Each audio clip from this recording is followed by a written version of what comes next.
नमस्कार, आप देख रहे हैं इंडिया 24x7 लाइव टीवी और मैं हूं आपके साथ प्रियंका सोनकर।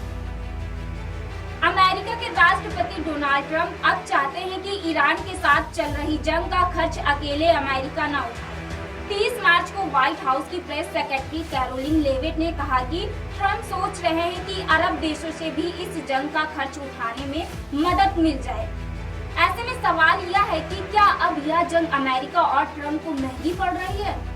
दूसरी तरफ ईरान है, वहां से साफ साफ मैसेज आ चुका है कि ईरान के सीनियर मिलिट्री एडवाइजर मोहसिन रजाई ने कहा है कि जब तक हमारी शर्तें पूरी नहीं होंगी लड़ाई नहीं रुकेगी। वो शर्तें क्या है, चलिए जानते हैं। जंग में जो नुकसान हुआ है उसकी भरपाई हो, सारे आर्थिक प्रतिबंध हटे और तो और अमेरिका यह गारंटी दे कि आगे से वह हमारे मामले में दखल नहीं देगा। मतलब ईरान भी पीछे हटने के मूड में नहीं दिखा। लेकिन इसी बीच व्हाइट हाउस थोड़ा पॉजिटिव दिखने की कोशिश कर रहा है। कैरोलिन लेविट ने कहा कि पर्दे के पीछे सीधे सीधे तो नहीं, लेकिन इनडायरेक्ट बातचीत चल रही है और अच्छी चल रही है। उनका कहना है कि जो बातें पब्लिकली कही जा रही हैं, असल में बातचीत जो यानी बातें प्राइवेटली हो रही हैं वो काफी अलग है।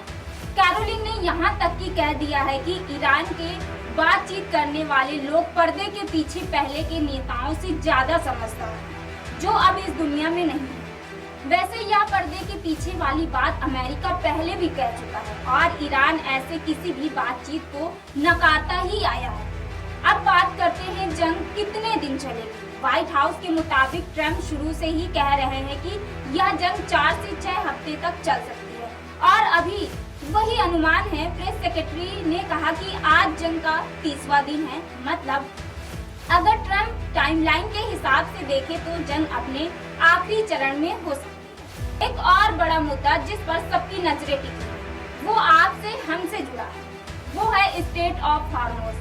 हिंदी में कहे तो जल डमरू नदी। यह वो रास्ता है जहां दुनिया का 20% तेल गुजरता है, जो जंग की वजह से बंद है। लिविट का दावा है कि हम एक्टिवली इसे दोबारा खोलने पर काम कर रहे हैं, लेकिन उन्होंने ये भी कहा है कि सिर्फ इसे खोलना ही लक्ष्य नहीं, बाकी मिलिट्री गोल्स भी पूरे करने हैं। अब सबसे जरूरी सवाल, क्या अमेरिका ईरान में सेना उतारेगा? इस पर कैरोलिन लेविट ने कहा कि ट्रंप ने इस बात को खारिज नहीं किया, यानी अभी भी एक संभावना। पेंटागन अलग अलग प्लान तैयार कर रहा है। लेविट से ट्रंप के उस बयान पर भी सवाल हुआ जिसमें ईरान के डिसलिनेशन प्लांट्स को निशाना बनाने की बात कही गई। यह प्लांट आम लोगों के लिए बहुत जरूरी है क्योंकि यहीं से पीने का पानी मिलता है। डिसलिनेशन प्लांट बेसिकली खारे पानी को पीने योग्य यानी पीने के लायक बनाया जाता है। तो इस पर लेविट ने कहा कि अमेरिका सेना जो भी करेगी वो कानून के दायरे में रहकर करेगी, लेकिन उन्होंने ये भी साफ साफ कहा है कि ट्रंप अपने मिशन के सारे लक्ष्य पूरे करने के लिए पूरी तरह तैयार है। उन्होंने ये भी कहा है कि अगर बातचीत फेल हो गई तो अमेरिका आगे और सख्त कदम उठा सकता है। यह ईरान के लिए सही फैसला लेने का एक और मौका है, वरना उन्हें अमेरिकी फौज का सामना करना पड़ेगा।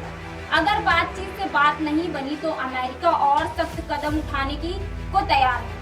तो कुल जमा बात यह है कि एक तरफ पर्दे के पीछे बातचीत का दावा किया जा रहा, दूसरी तरफ जंग भी जारी है। ऊपर से अब ट्रंप ने अरब देशों से भी पैसे मांगे हैं, नीचे से मिलिट्री प्रेशर है और बीच में स्टेट ऑफ हार्मोस। बाकी इस खबर पर आपकी क्या राय है, हमें कमेंट करके जरूर बताएं।